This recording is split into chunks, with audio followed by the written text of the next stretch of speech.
স্থানীয় বাসিন্দাদের দীর্ঘদিনের দাবি পূরণ। মালদার মানিকচকের নূরপুর গ্রাম পঞ্চায়েতের অন্তর্গত নিজ শ্যামলালপাড়া প্রবেশের মূল রাস্তা দীর্ঘদিন ধরে বেহাল অবস্থায় ছিল।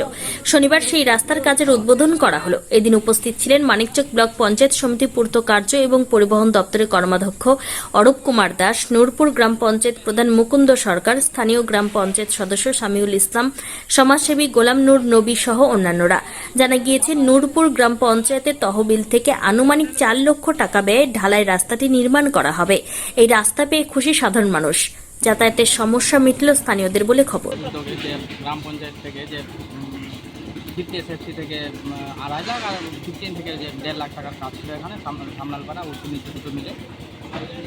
তো আমাদের আনুমানিক এখন তো মনে হয় মাপযোগ হয়নি, যেটা রাস্তা ছিল 4 লাখ টাকা, সেই কাজটা এখন আজকে আমরা আমাদের মানিকচক ব্লকের পূর্ত কর্মাধ্যক্ষ অরূপ যাদব রাজু কাকু সব উদ্বোধন করলাম। মিলিয়ে আমাদের 4 লাখ টাকার কাজ আছে।